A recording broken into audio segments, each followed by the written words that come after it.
This is for sixth position, or it was, because Albon has just driven around the side of his good friend. Thompson with the giveaway. Here's a chance in front. Oh, what a goal by Chase Thompson!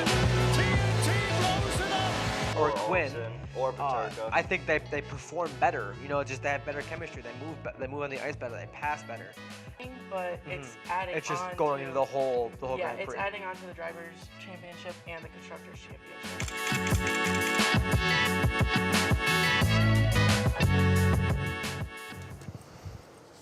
Good evening, sports fans. Hello. And welcome to tonight's episode of Sports Hour for our second last showing of the semester. It's probably good. Probably for the best, Probably for as the it is best. going to get worse And on worse. here, as I am joined for the first segment tonight by orange-hatted Justin Chatham. Hello, that's me. Always a pleasure to have you on. Of He's course. going hunting after this, and Yeah. the Bills are going hunting this year for a new offensive coordinator. It was announced earlier today around 10 a.m.-ish, or maybe like 11 a.m., 11:30-ish, that offensive coordinator Ken Dorsey has been relieved of his duties as the offensive coordinator of the Buffalo Bills. It has been a very long time coming for this to happen, and I, for one, could not be happier. Ken Dorsey's scheme does not match the way the Bills want to win, and I would be absolutely ecstatic to get your opinion on this, Justin. Oh, I am absolutely thrilled they finally made this decision. But you know the saying, "Too little, too late." Are you familiar with the film Catch Me If You Can? I am. Okay, you know how Leonardo DiCaprio's character just kind of lies his way into bouncing checks, and he goes into all these professions. Commits That lots is of what fraud. that is what Ken Dorsey is. Yes. And the fact that he has made it as the offensive coordinator for the Buffalo Bills establishment, especially in this very time of need, in our Super Bowl run, in this specific Super Bowl time frame. window. Yeah. Yeah. This is Super our Bowl window. This is our window. It's over. They're It's gone. not gonna open- This season is done, and it's all thanks to him. And I don't know if it's all. it's thanks a big part. to Ken Dorsey. If they made this decision way in the middle earlier in the season, I it agree. would have been a better. I think it would have been better because this is absurd. You have one of the worst teams in the league and it's not even that. We had the win. And our coaching staff didn't pass second grade apparently and can't make sure that there's the correct amount of players on the field. Allow me to clarify to those at home who might not have watched the game. The Buffalo Bills had a 1-point lead with about 4 seconds, I think, was when the ball was snapped. 4 seconds left in the game. Will Lutz was trying a 41-yard field goal. It was in the blustery Orchard Park air, and the field goal unit had been struggling the whole night to make short to mid-range kicks or just kicks in general. Will Lutz tried a 41-yard field goal. He missed. Yellow flags were on the field. The Bills had 12 players on the field at the time, and the down was replayed 5 yards closer, and Will Lutz made the second attempt, and we lost the game. So in a quite very literal sense, the Buffalo Bills beat themselves on Monday night. Yeah. And not in the metaphorical, like we didn't play as good as we should have. Not the metaphorical, there's if this all went that. our way, if this went our way, if the ball had bounced There's this way. all that can be discussed too. Because of an unforced error, something that did not need to happen, something that should not have happened. Could have been prevented easily. We lost the game. And now our playoff chances are they plummeted done. After the loss. They're gone. We currently have a 33% chance of making the playoffs. We are in the 10th seed in the AFC East. The 10th seed in the AFC, apologies. And this is the worst position the Bills have been in since 2019, which is when Josh Allen first had his breakout and it's so frustrating. Year after year, we get all these blue chip players and we're like, this is it, we're going to be great. Even at the end of last year, I still had a little bit of hope, even after losing a few of our top end defensive players. I'm like, you know what, we're going to be okay. I believe in us. But then of course, in Buffalo fashion, we just have to plummet and get worse and worse and worse as the season progresses. And it's so frustrating. I'm 22 years old, and it was the prime time of my life where it's like, oh, the Bills are good. It's so fun to be a Bills fan. And now it's it's ruined and it's gross and I hate it and I can't look at football with the same fun lens as I have been throughout the past 3 years because of this broken, crumbling establishment. And I've seen a lot of pushback, especially on social media, of the decision to fire Ken Dorsey, in that people are blaming Josh Allen. And I'm not here to tell you that Josh Allen is absolved of guilt. Oh, absolutely not. I do understand. I noticed the fact that since coming into the league, he has led the league in turnovers. He has turned the ball over more times than any other player in the NFL since he got drafted. That is verifiably true. Josh Allen is also the sole reason why our offense is as good as it is. Oh, yeah. Josh Allen has never led an offense that isn't top 5 in yards, points scored, and offensive and point differential ever. Since he came into his peak with the Diggs trade and the overhaul of the offense, Josh Allen has never had an offense not in the top 5 of all of those metrics. Ken Dorsey, although he had I saw people on Instagram talking about how Ken Dorsey's offense is top 3 in EPA, which is expected nothing to do with Ken Dorsey. positive attempts. That is not a schematic thing. He's not schematically drawn up the offense in a way that makes that thing. The reason why that stat is because of inflation numbers, because the only way our offense can do anything at all is by big chunk plays manufactured by Josh Allen or by James Cook or by our star players. Absolutely. There is no offensive scheme that is incorporating Stephon Diggs into the passing game. New interim head coach of the Las Vegas Raiders recently said that Devontae Adams is one of the best receivers on the planet, and it is our job to get him the ball. I have never seen that with Stephon Diggs and this Ken Dorsey offense. We have seen it in 2 years. We've got everything that Ken Dorsey wants us to do. We got a pass-catching running back in James Cook out of Georgia. Hasn't been used in the passing game very well. Yep. And when he is used in the passing game, he fumbles for the first time since his first carry in the NFL, and he gets benched for an entire quarter. He wanted to go into 12 personnel. We drafted a second tight end, and he couldn't wait to get back into 11 personnel with three receivers and the tight end split out to the wide. Offensive line overhaul, interior offensive line overhaul. We got Josh Allen, the quarterback coaches that he wanted, and all of it has led to an inefficient, ineffective, and altogether lackluster offensive performances week in and week out. And we have been buoyed by incredible quarterbacking play and really solid defensive play. And now we aren't anymore. And that is the problem. And something needed to be changed. And I think this is the first domino to fall. I think if the Bills don't make the postseason this year, I think I personally would fire McDermott. I don't think Terry Pagula has it in him to fire McDermott. I don't think so either. I think he's his favorite player ever. He just got a massive contract extension in 2027. But because you have that, McDermott was the coach when Allen got drafted, correct? Yes. And you have that connection between coach and quarterback. And I don't think they're willing to restart just because of, it could just be the OC getting pushed out of the door, that's what this team, needs. So I could see him, I could see Terry just kind of seeing how it goes the rest of the season without Leonardo DiCaprio fraud OC Ken Dorsey, and continue to have Sean McDermott on the field. It's just so bad to think about because each season we almost get lower and lower on the time clock as where we screwed up. You got 2 years ago with the 13 seconds, and then what was it last year? I don't know how many times we are going to let the Sean McDermott led Buffalo Bills suffer a catastrophic, abysmal loss. There's the Tennessee Titans game in primetime where Allen slipped on the 1 yard line on a QB sneak. There's the 13 seconds game, which is arguably the worst loss in Bills history since the Music City Miracle. Especially the stakes at what that game was. Yes. There's no excuse on failing that 13 seconds loss. The 13 seconds game, the Cincinnati Bengals blowout in Buffalo, the Miami Dolphins game where we lost to Zach Wilson twice. We lost to Zach Wilson when he wasn't supposed to be the starter. We have suffered so many terrible. This season, the Broncos loss is horrible. The Jets loss is horrible. The Patriots loss is horrible. Because we play to our competition. I have no idea it's where this headspace is. I think at some point we have to come to a realization that it's not us playing down to our competition. It is simply the Bills might not be as good as we thought they were. But they on can paper, be. They're insane. But they can be.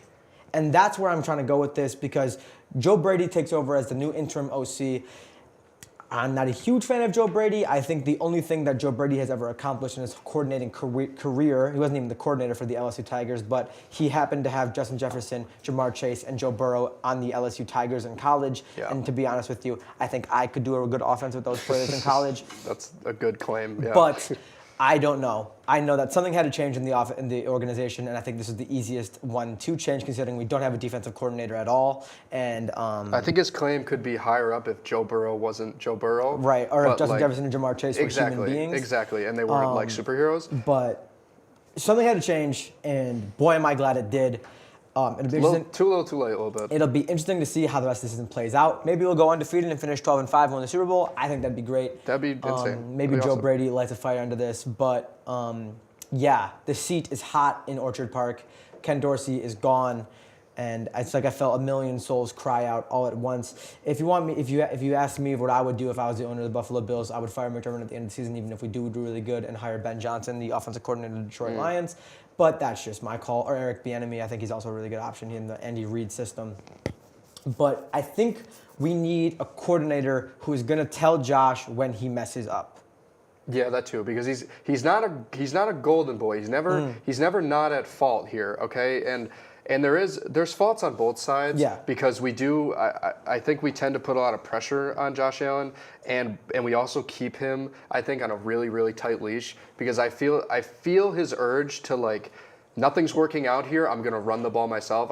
You see those plays play out where he's like, this is absurd, and I'm frustrated. I'm running the ball past to get the first down, and he does do it.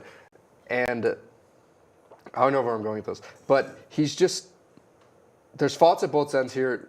I'm more than willing to just see where this goes with Ken Dorsey being out the door. I'm extremely happy that he's gone, and hopefully we can reclaim the season as not a huge I mean, if you want loss. to look at the offensive inefficiency that we're dumping with Ken Dorsey, it's that James Cook, he fumbled in the first play of the game, and McDermott... Did he fumble 3 times in the game? He fumbled 3 times total. He lost 2 of them. One of them was arguably Josh Allen's fault. But James Cook led the team in rushing yards with 109. He is arguably the only reason why we scored that late game touchdown. Was we went on the field in 12 plays, and it was all runs. Allen didn't throw the ball once, and it was just James Cook running. And anytime James Cook touched the ball, he was electric. He was running up and down the field. He was doing mad work. It was incredible to see. But he only got 12 carries because he was in the doghouse for almost the entirety of the first quarter, and also later into the game because he fumbled once. That's arguably, in my opinion, my coaching philosophy, and obviously I'm not a head coach, and Sean McDermott is way more effective than I am. I think it's a horrible decision. And unfortunately, that's going to be the end of our segment. Sorry about the 12-minute rant at the fans back home. It was a great week of football. I swear we have a lot of great games to cover right after this with Jenna, with our good friend Jenna. Don't go anywhere, guys, and we'll be right back. No Thanks. Bills. No Bills. No Bills. No Bills. No Ken.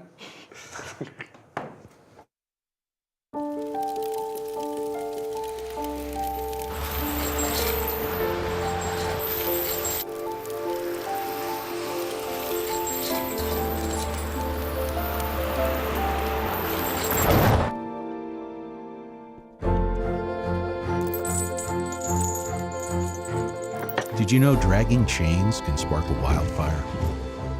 Only you can prevent wildfires. When I was in foster care, I never knew when I would have to move. So I always had my suitcase ready to go. Then one day I was adopted. My new parents opened their hearts and home to me. My parents cook my favorite breakfast for me every morning. My parents take me on trips I never thought I would go on. They gave me a home and an even better reason to use that suitcase. My parents aren't perfect, but they're perfect for me. Welcome back, fans and Jenna. Thank you. You were absent last week, back in your full glory. Oh, was I? I swear you weren't on last week. I don't think she was on last week. I was on last week. And if she wasn't on last week, I'm going to gaslight her and say that she wasn't. Anyways, welcome back, Jenna. Lots of action in the NFL that wasn't localized in Orchard Park on Monday night. And so I would like to talk about some of those games, if you don't mind, or if you don't mind at home. Yeah. There's definitely lots of action on Thursday night with the Carolina Panthers and the Chicago Bears.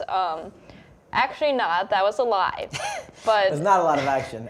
If you watch this game, I would like to apologize just because that's the moral thing to do. Yeah, so 16-13, the Bears ended up squeezing that win out. But, I mean, both quarterbacks did not look good at all. You had Tyson Bagent. He had 162 yards, no touchdowns.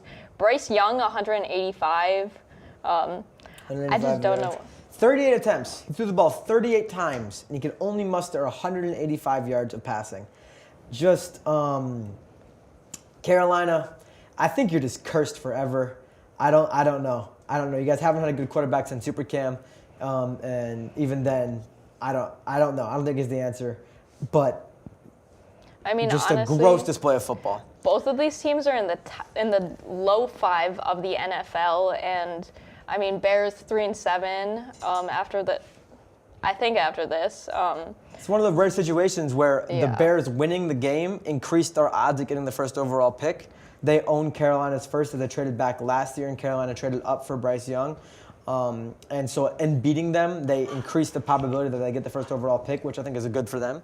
Tyson Bagent getting it done under center. Tyson Bagent now has more wins this season than Justin Fields does. Do with that information what you will, armchair GMs. But moving on to the Frankfurt games, a little bit of Germanic action. And oh boy, did we have the Germans in for a treat with the Colts doing battle with the Patriots. Colts, I'm sorry, your team is trash. So are the Pats. They out-trashed the trash. Trevor Hauer, forgive me for saying that, but the Colts are 5-5, same record as the Bills. Gardner Minshew didn't exactly win this game, but they definitely didn't lose it, and that's the way it works. Bailey Zappi, I don't know if you saw the last play of the game. Horrible play call. They're on a fake spike. They thought they were Dan Marino, so it was really funny because Mac Jones got benched because he threw an interception at the end. On the game-winning, on what would be the league-taking drive, Mac Jones threw a really bad pick. Belichick put him on the bench, put in Bailey Zappi. Bailey Zappi gets in the game, starts driving him down the field. Late in the game, fourth quarter, they're on a fake spike on second down. Zappi drops back, throws it straight into triple coverage. Literally, there were so many white shirts in the area. I was baffled. I had no idea what he was looking at. Intercepted. Personally, I think that the Colts PayPal Bailey Zappi to throw that pass, but I don't know. We had to do an audit for that. Just a really, really ugly game. Yeah, I mean, I remember seeing a video on Instagram. I think it was like European or German Patriots fans, and it was this huge swarm. I just feel so bad. I mean, Patriots are 2-8 on the season. They scored 6 games, not even a touchdown in this game. It was 2 field goals, one in the first, one in the fourth.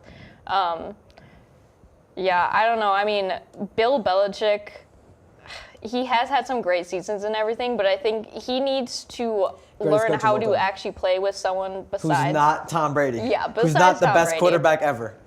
I mean, that's definitely an advantage, but yeah. If you can't work with what you got. And for most of the bad teams in the NFL, you can point out something about them that has a redeemable quality, like something to cling to for the fan base to have hope. The Patriots don't got any of that. No. They don't got a really athletic and really gifted wide receiver. They don't got a quarterback of the future. They don't got a good offensive line. They don't got a good defensive line. They don't got a good defense in general. They don't have I don't even have a young coach that's still working out his kinks. They don't got a new GM. Their owner is old and still gets massages. I don't know. Gillette Field is going to be a place of sadness for the foreseeable future. Moving on to the best quarterback in the history of the NFL, speaking of Tom Brady, Tom Brady's rebirth has occurred in C.J. Stroud. And I want to take you on this little journey with me for a second, if you don't mind, about the butterfly effect of the Houston Texans getting C.J. Stroud. So, last year, Lovie Smith, it's announced that he's going to be fired before the last game of the season. Lovie Smith had a chance to, so if the Texans lost that game, they would have the first overall pick, who was at the time unanimously considered to be Bryce Young. Lovie Smith did everything in his power as a coach to win that game. And by forcing it in overtime, going for two on a place where he shouldn't have gone for two, and winning the game for the Texans, he gave him the second overall pick instead of the first overall pick. At the time, that was considered to be like Lovie Smith sticking it to the Texans and being like, ha ha ha, now you want to have the first overall pick, and I'm out, see ya.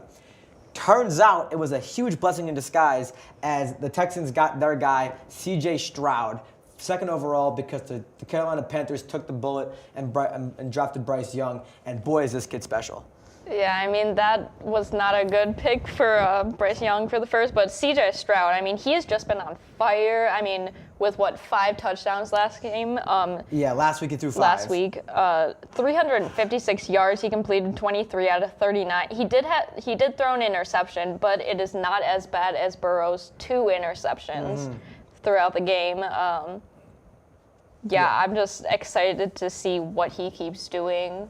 He's looking very promising. Yeah, he looks really promising, really good, reading defenses really well. Putting up arguably what in other seasons could be considered MVP numbers. Obviously this year is looks a lot different, but playing really, really, really solid football. And yeah, Devin Singletary, 30 carries for 150 yards. Always good to see a former Bill show out. Burrow did his best, 347 yards, 2 touchdowns and 2 picks. Jamar Chase a touchdown, and Trenton Irwin, for those who had him in your parlay, anytime TD score, you made $1 million with a touchdown score. And it was Tank Dell with the touchdown reception from Stroud. So Stroud actually threw a really bad interception and almost cost him the game because allowed the Bengals to tie it up. But he drove to the field, had a game-tying field goal kick and a game-winning field goal kick. That seems very familiar to me. Right. I don't know why. Yeah, I don't know. It's very strange. Game-winning field goal kick, which is also one of, I think, 6 total game-winning field goal kicks made as time expired in the stadium, which is a record for the NFL. Game-winning field goal kick was kicked in the Texans game, it was kicked in the Browns game, it was kicked in the Cardinals game, and it was kicked in the Seahawks game, and it was also kicked in the Broncos game, and the Broncos-Bills, obviously, as time expired there with the 12 men on the field incident. So lots of high-octane, action-packed things. Speaking of high-octane and action-packed, tell me about the Rocket Man, the astronaut, Joshua Dobbs. Josh Dobbs, honestly, I don't know where he came from because he was not putting up numbers like this in Arizona. Vikings beat the Saints 27-19. He had 268 yards, 23 for 34, and of course he had to get his own touchdown as well, his own rushing. Honestly, I mean, Minnesota, their offense is very stacked, but he can do it all on his own. I mean, and let's talk about the job that's getting done over there with Kellen Moore and the Vikings in general. He has them at 6-4, looking really promising, looking like they can even contend for a playoff spot. They lost Kirk Cousins for the season. They've been without Justin Jefferson for over 6 weeks, and he's 6-4. So your 2 best players are gone. Adam Thielen left in the offseason. You're getting weaker on defense. You're not getting any younger, but you got TJ Hawkinson balling. You got the Rocket Man, the astronaut. And the reason I'm calling him the astronaut is because he graduated with a degree in aeronautical engineering. I think he's like a doctorate or something. It's crazy. Yeah, he's done an internship at NASA too. Yeah, he's genuinely a genius. And it's translating to the field. He threw for more yards than Winston and Carr combined. Derek Carr went down with an injury. It was considered a shoulder injury and also concussion protocol, so we're going to check in to see how he's doing. Alvin Kamara was really ineffective this game, 9 carries for 42 yards. Chris Olave had a big day, 6 catches, 94 yards, and touchdown. A really good catch in the back of the end zone. I don't know if you saw it, but it's like a big toe drag. Just incredible stuff over there in Minnesota. I mean, what about the rookie Jordan Addison? I mean, he had 69 receiving yards, 4 receptions. I mean, he's just been kind of a godsend for the Vikings.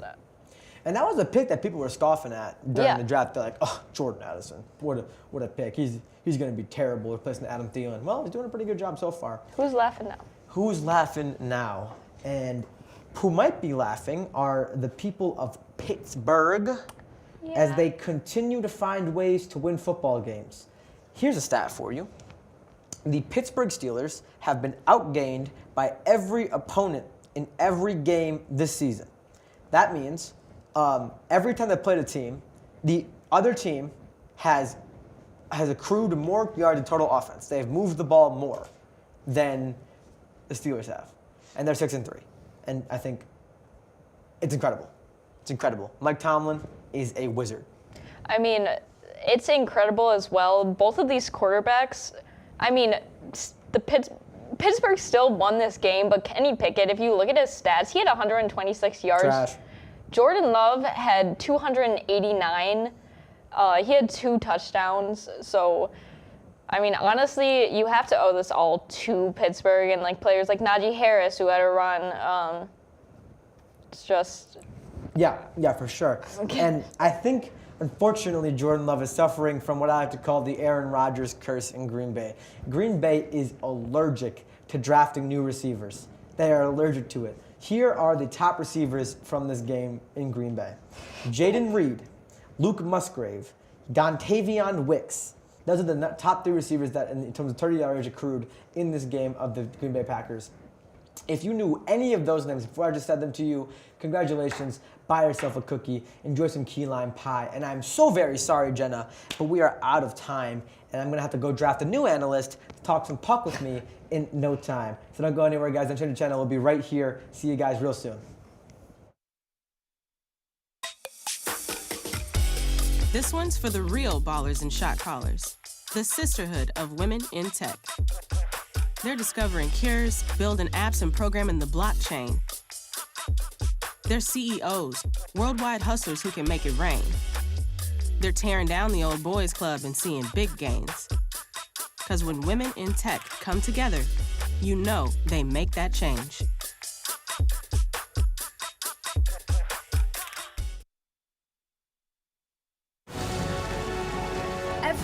Every day, millions of people are connecting. And even though we're overcoming obstacles, Watching each other's backs, And banding together. we should still make an effort. We should still make an to effort. get to know each other, On a deeper level. Father. cosplayer, Mentor. actor. It's time we take a step forward. It's time we take a step forward. Come together. And discover How accepting our differences can make us stronger.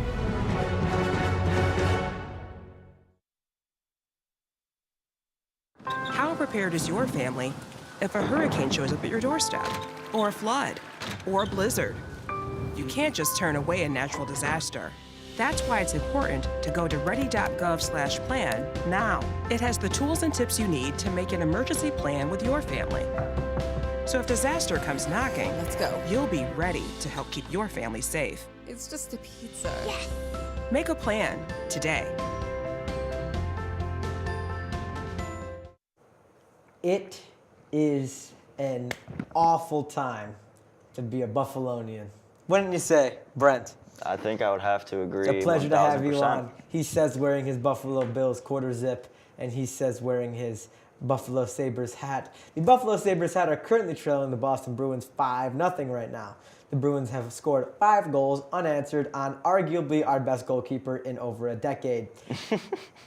It's trash, man. I don't know. I'm trying to keep it positive. I'm trying to keep it lighthearted. I'm trying to not be a negative Nancy on this show. But man, do the Buffalo teams make it real hard on me. Yeah, they do. And I mean, it's the Bruins. Like, yeah.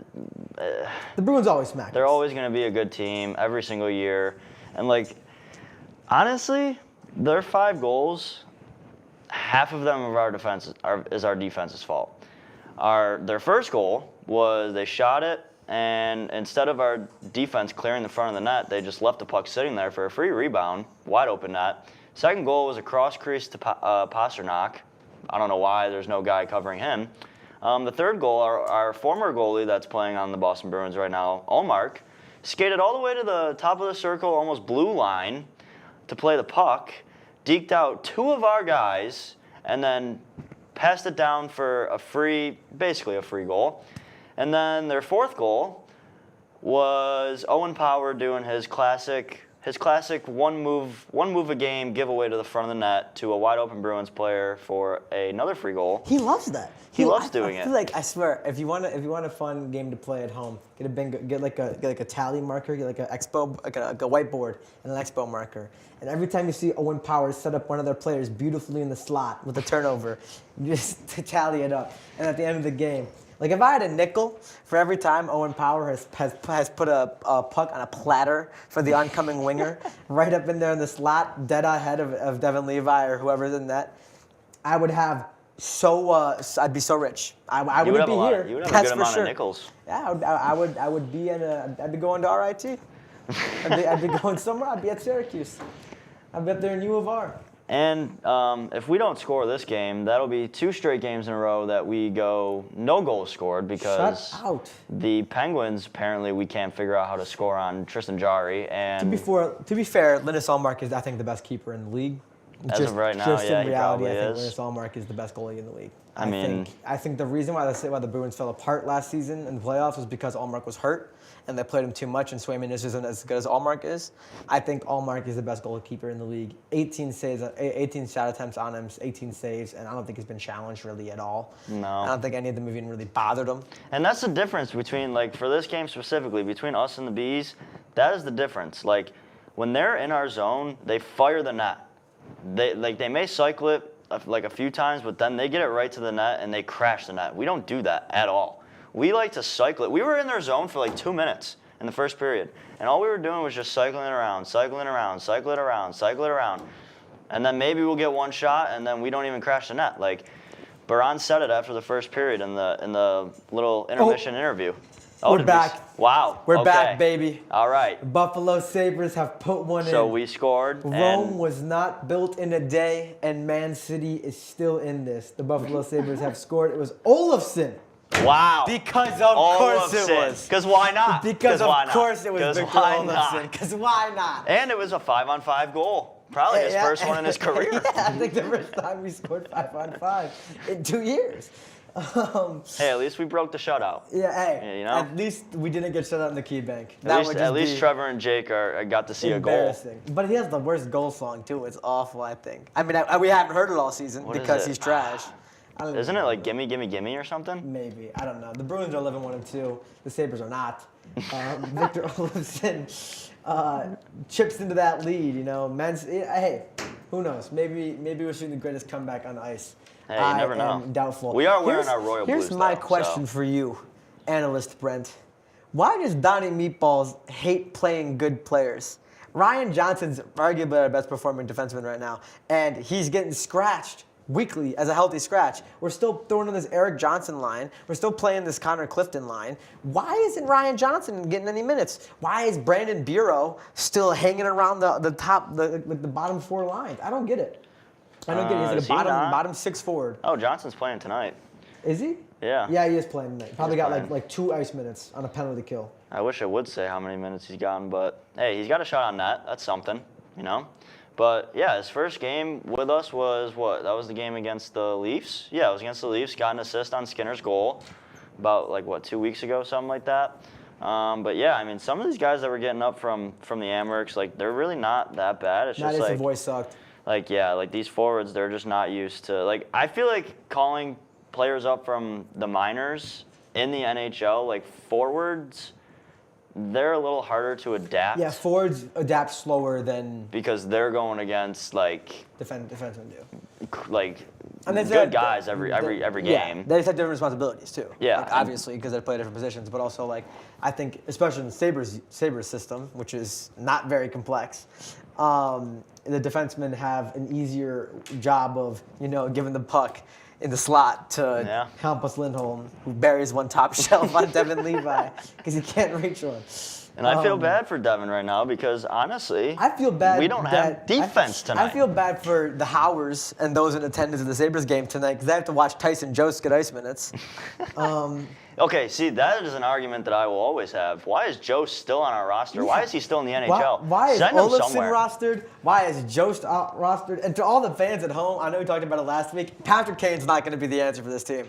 I hate to be the bearer of bad news to the Buffalonian faithful, but calling up Patty Kane who just had a very experimental hip surgery that has been historically proven to not fix the injury issues that it has.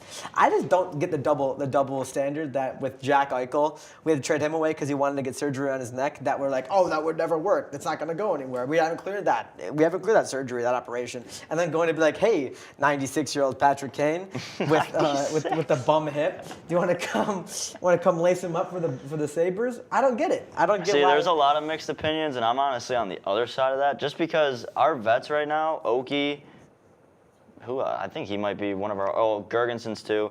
They're not Oki, like Samuelson. Okay, so like picture we bring in Kane. He is a vet that would be able to enhance our young guys' playing ability because he has the good IQ. Yeah, he's old, he's out of his prime, but he still has his good IQ. He still has good hands, and you put him on a line with, let's say, theoretically, Cousins, and when Quinn comes back fully healthy, I think that, and then he's on our power play, like that would be, I feel like that would be pretty solid. But I mean, like, yeah, he's out of his prime. He's definitely slow, but like, look at last year when he got traded to the Rangers. He got traded there, and he was playing with older guys, Zibanejad, Panarin, Tarasenko, guys that have been in the league for a while. So that, in my opinion, wasn't too much of a help for him. That was more so of him just being like, yep, this is a playoff team. I'm not going to make playoffs with Chicago. They're offering me more money. Why would I not take that deal? For the Sabres, it's more like, we probably won't go to playoffs, but they're a young team. They have a lot of good talent there to develop over time. And I feel like he would be a good guy, a good vet to come in and enhance that, boost that. Hopefully, at least in my mind, I think he would. But I don't know. A lot of people think he wouldn't. I've never seen Patrick Kane as that kind of player. I'm not saying that there's not any merit to that because argument. he hasn't had the chance to. He's always been on a team that he's also never wanted to. That's true. He's also never wanted to. Because he could have. Chicago was getting the first overall pick. Chicago has arguably the best prospect in the history of hockey. Yeah, right he now. is actually going off. And Kane could have stayed in Chicago. He could have went back. He was a free agent. He could sign with them. He could have stayed and been that veteran for a team that's rebuilding. But he left the team he'd been playing for his entire career. From the second he was drafted to the second that he was off the team, that was who he's playing for. He left that team because they were rebuilding. That is true. The Sabres have been rebuilding basically since Patrick Kane got drafted. We've been trash for over a decade now. So I just don't see the hometown hero. That's just, to me, that's not how Patrick Kane seems to be. I don't think that he's a locker room guy, to be honest with you. I don't think he's got it. I don't really think he really wants to be the veteran mentor, the Mr. Miyagi, the Master Shifu of the Buffalo Sabres right now. I don't think he wants to do that. And I heard he met with the Maple Leafs, and you know what? The Maple Leafs got it way more figured out I swear to God. than we do. So maybe he'll head north of the border. He's still only an hour from home. He is, if that. If you drive, if you drive like Patrick Kane, Dravs will be here in 30 minutes. Honestly, after that, yeah. I don't see Kane being that. And I don't even think Kane's a good locker room guy. I mean, there's plenty of scandals in the Chicago Blackhawks organization, but I don't know if Kane was never really one of them, but I rest my case. Yeah, I mean, Sabres are trash. After that moral of the story, with or without Patrick Kane, was true. still bad. So, hey, we got time. We still got a lot of games left. Yeah, but season's over. No, the Bills season's over. Season's over. Sabres still have a chance. Season's over, and this segment is over. And we'll be right back in about 1 minute with the same dude talking a different sport. Stick around. When you think of the local lowdown, what do you think of? Well, when I think of the local lowdown, it's the live music that we have played in the studio. It's got to be the laughs we shared. The memorable moments during the whole thing. Oh my God, so fun. The local lowdown for me is the people behind the scenes, the amazing team that we have making the show. Oh, it's got to be exploring all sorts of genres and music I've never heard before. Oh, easy. Going out to shows and talking to artists and getting the latest news on what they have planned for the future. It's about these artists, man. Giving them a platform to showcase what they've worked so hard on and show their music to the community. It's all about supporting the local scene of music to keep it running for years to come. And of course, the band merch. You can't forget about the merch.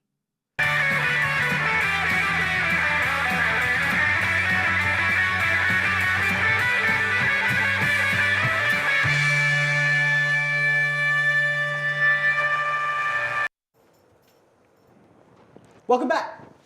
Whoa. And I'm still here. Whoa. I'm getting deja vu, but wait. That's different. That's not behind NHL. me. That's not puck. That's not stick and ball. It's a ball. It's a ball. But no stick. But there's no stick. There's a different consonant at the start of this little acronym. We're talking some NBA basketball, which is awesome. It's the league with the worst courts in the history of any sport ever. I don't know if any of you have had the displeasure of watching one of these NBA in-season tournament games, which I think is a ridiculous idea, which I think is actually a pretty good idea to make some of these games actually matter. But the NBA in-season tournament kicked off 2 or 3 weeks, I think 2 weeks ago. 2 weeks ago, which is a new little thing that we're doing with group stages that aren't the conferences. And then, I think the winner gets like a consolation prize or something. I think it should be worth actually something, but it's not worth actually something. It's just for funsies, games that have inherent value because we say they do.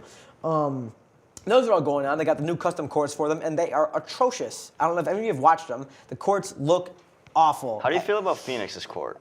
I think all of them are bad. You think all of them I don't are think bad? there's a single court. I think they kind of look like, you ever play like the 2K games? Yeah. Where they let you make custom courts, and like people would just like make like the whole court like neon yellow. Yeah, That's what I can't unsee that when I'm watching these games. I'm getting like a headache from having to view them. Some of the games have actually been pretty good though. Right now we got a bunch of them coming at you, so I'm gonna rattle them off real quick. Pistons lead that one 93-87. Heat, Hornets, Heat up 8, 80-72 in the third quarter. Pacers, Sixers on an 8-game winning streak. Pacers trying to end that right now. 79-72 there. They're up 7 points in the third quarter. Spurs and Thunder, Chet versus Wemby on TNT right now. Thunder are up 10 at half. Magic Nets are battling two scrappy teams that really have a lot of the best mid players in the association. 60-57 right there. And Mavs, Pelicans, Luka versus Zion. 34-37. Pelicans lead that one at about 2 minutes into the second quarter. Lots of action happening around the league right now. A lot of action. So obviously lots of very good stuff. Sixers so the Sixers are the first in the Eastern Conference. We talked about them. They are on an 8-game winning streak, which I think sucks. Yeah, I mean, hey, they might lose tonight. You never know. Yeah, they might lose to the Pacers. The Pacers are third in the East. They're 6-4. That's still. I think the Pacers are a pretty solidly built team. Tyrese Halliburton has obviously come onto his own a lot. Buddy Hield is obviously an effective shooter. I think we talked about this last year, but I still think that Kings-Pacers trade, where Halliburton goes to the Pacers and the Kings get Domantas Sabonis and a couple other things, was one of the most evenly balanced trades in league history.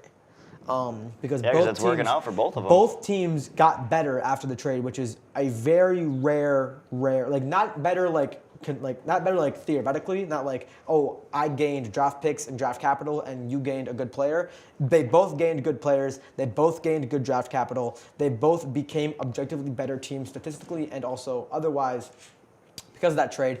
And it's reflecting right now. Pacers third in the East at 6-4, and the Kings sixth in the West at 5-4, but running a 3-game winning streak.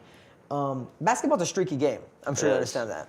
Yeah, it is. And looking at we talked about the standings last week, and dude, some of these are just like, especially the East. Yeah. Like, you get all the way to the bottom 8, 9, 10. All these teams, they have good records, and same with the West.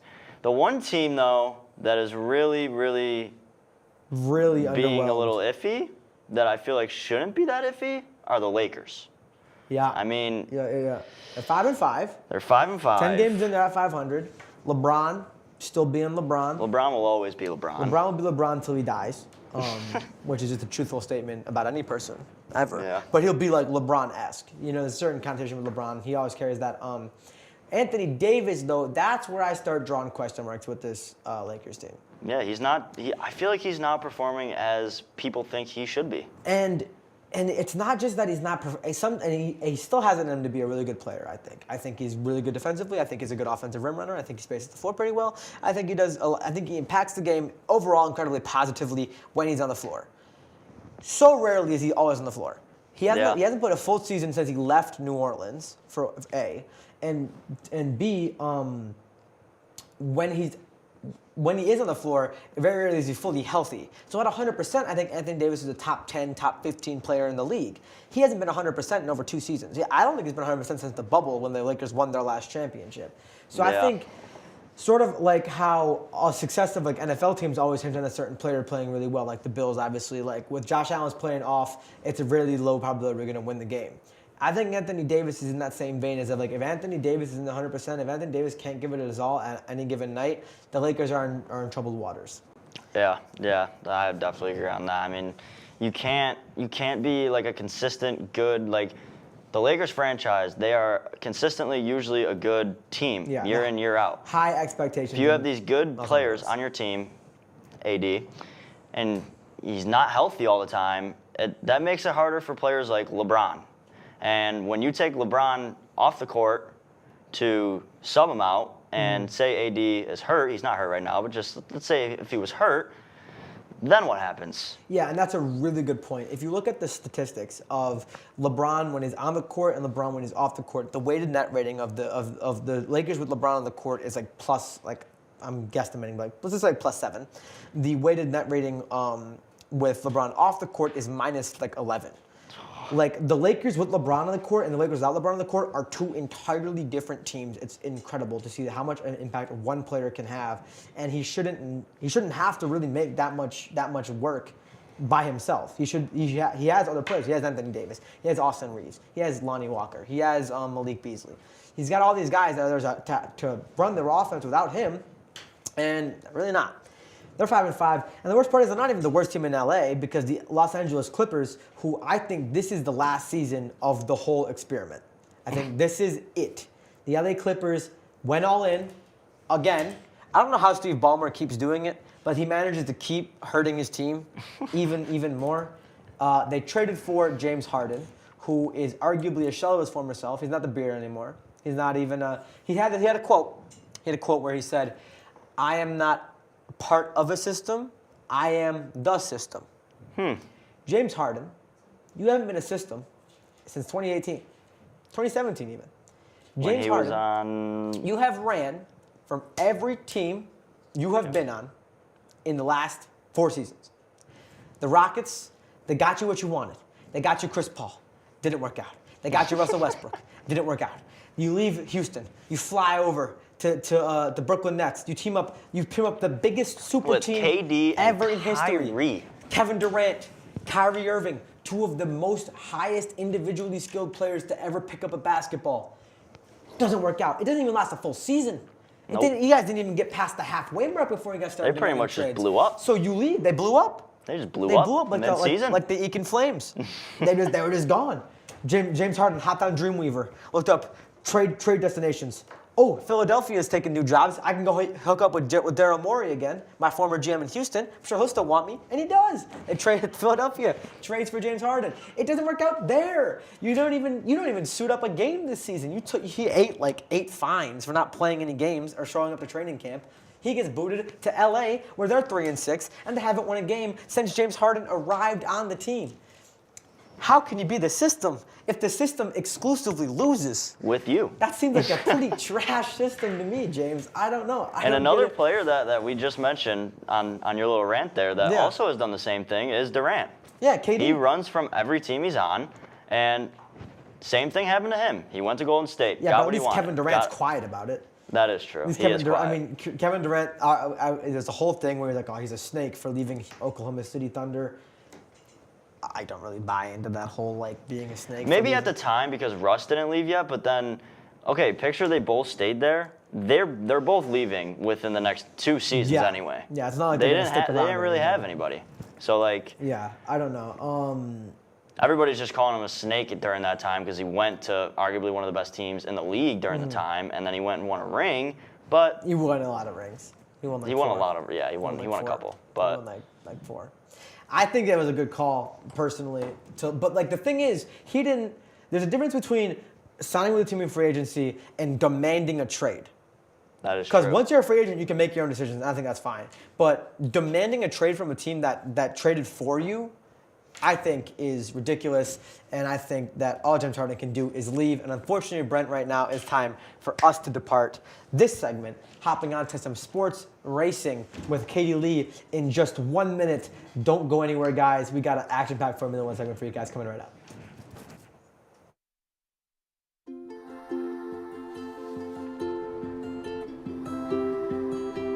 To Sofia and Gabriel, mis flores, my little flowers. Even though these old knees can't follow on your adventure to the forest today, these flowers represent my love, so you can take me with you wherever you go, near or far. These stitches and threads join us together. Me, your mother, and both of you. And wherever you see a flower, a bird, a beautiful tree, know that my love is with you as you bring our colorful stories to the world. Make the forest part of your story at a park near you. Find one at discovertheforest.org. Did you know that people can get married in front of an F1 car? Did you know that, Katie? I unfortunately did. Well, the more you know in life, the more educated you are. So I'm glad that I could educate you guys tonight on this episode of Sports Hour. Thank you so much for coming on, Katie Lee. Always a pleasure to have you. Always a pleasure to talk some Formula One, as it is Sue Howard's favorite segment. Yep. Shout out Sue Howard. So we talked a bit last week about the pivotal race for the race for two in Vegas. And we talked about how it's the biggest race in the North American quadrant. It's supposed to draw on a huge audience, and they are dunking on us with the time of the qualifying 3 a.m. So the race is at 1 a.m. Qualifying is at 3 a.m., which I'm not staying up for qualifying. Yeah. I'll stay up for the race. Maybe I won't last. We know Max is going to win. Yeah, anyways. It's a foregone conclusion. Red Bull has amazing straight line speed, and there's 3 straights in this, which is on the higher end of straights, and one of them is like half the circuit. So we know Mercedes is going to get smacked. Red Bull's going to do amazing, and Mercedes is going to be terrible. But also there's a chance for Williams too, because they have a good straight line speed as well. So maybe Logan Sargent's last home race. Maybe there's more points. We all know Williams isn't gonna play well. No, I'm hopeful. Williams is not one of the big dogs. Just because we see the stars and stripes on the helmet of one of the drivers doesn't mean that they're gonna race well in America.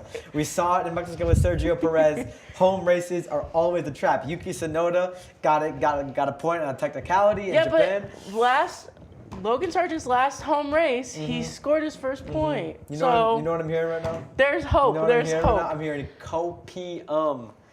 Pass me some of that cope while you're at it, because I think my top 3 right now, it's going to be Verstappen, it's going to be Alonso, and it's going to be Perez. That's going to be the top 3. Oh, okay. No McLaren's in there? No McLaren's in there. Wait, what?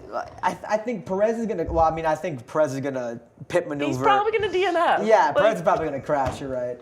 Right with the cold. So he can't keep up. So speaking of crashing and DNFing, tell me about why Vegas is going to be a death trap. Yeah. So apparently when they were making the race in this is now late November in Nevada, which is also a desert, they weren't thinking that at night it gets cold.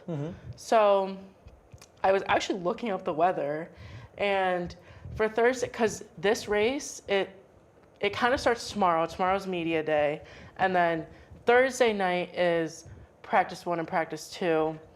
Friday night is practice 2 and practice 3 and qualifying, and then Saturday night is actually the race, because they wanted it at night in Vegas, so they had to change it all for the European time, so it's actually on Sunday in Europe. But I was looking, and Thursday night it's supposed to get down to 52. Friday night it's supposed to get down to 54, and Saturday night, when the actual race is taking place, it's supposed to get down to 50.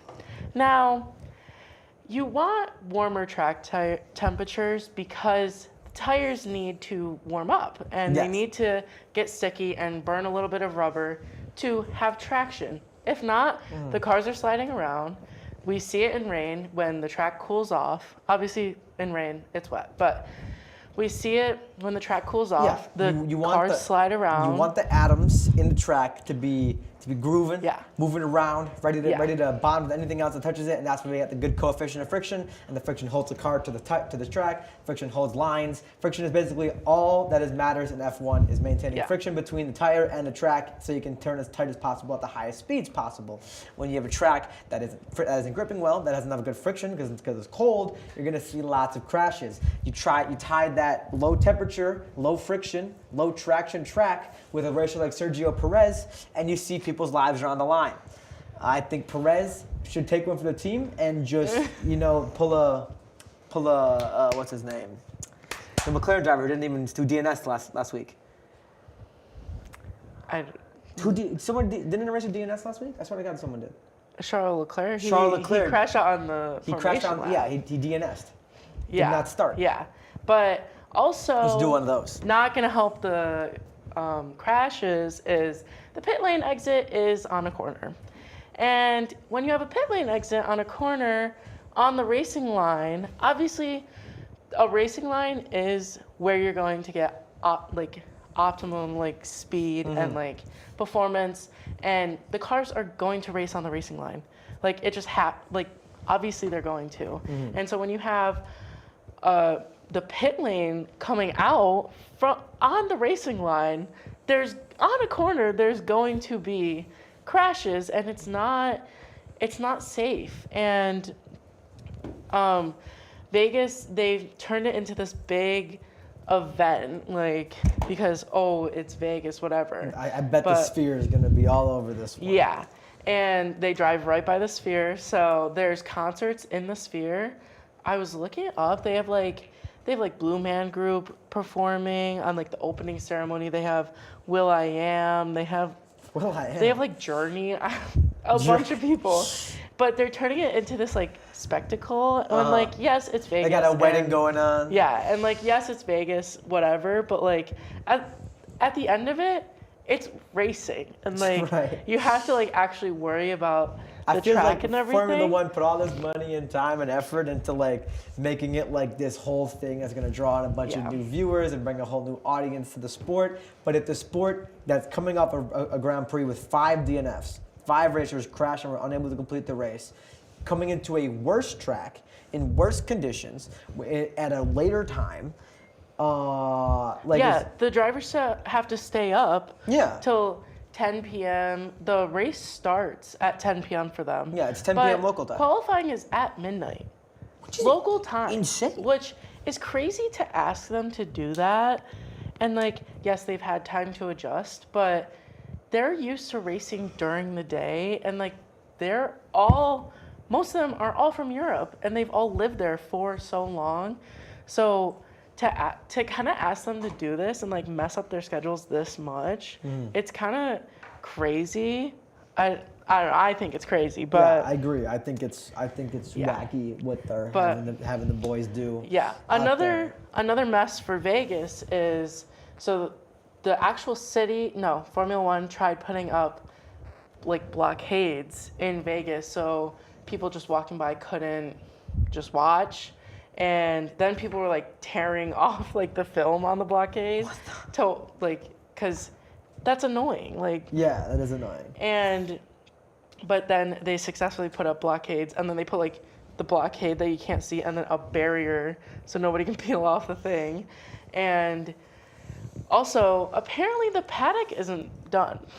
The cars, it might be different right now, but yesterday I was looking, and the cars are still apart, in their shipping containers. We raced in six days. On the streets of Vegas. We raced in 6 days, we qualify in 5. Yeah. So don't know how that's gonna work. We'll have to see, but it's not looking great. And yes, I understand it's exciting and whatever, but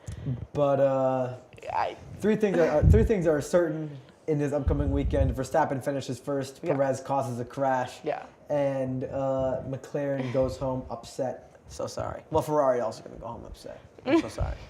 You know, we pick and we choose. Maybe Williams will come away with points. Hey, maybe points. Sargent finishes top 10. I think we might see like 9 crashes. So maybe Sargent will finish top 10 on a technicality. Yeah, maybe like an AlphaTauri 2-pointer, like the Yuki Tsunoda in Japan. Tsunoda actually he got 2 in the Brazilian Grand Prix. I think Daniel Ricciardo got a decent amount too, but yeah.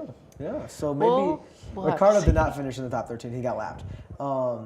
Top 10. Ricciardo got lapped. Maybe that was the race. Yeah, before. that was okay. That's okay. Yeah, Ricciardo was 13th, and Piastri was dead last behind Verstappen by 2 laps. You know, so you can't win them all. Yeah, but, you can't win them all, but you can definitely do better than losing by 2 laps. We'll have to see. We will talk about this, guys, in 2 weeks. We're not going to be. We won't be here next week, as we have a lovely Thanksgiving break. So I want to wish, from the Sports Hour family to you guys, I'd like to thank you guys so much for watching every week, and have a lovely Thanksgiving and celebrate the holiday break however you deem fit.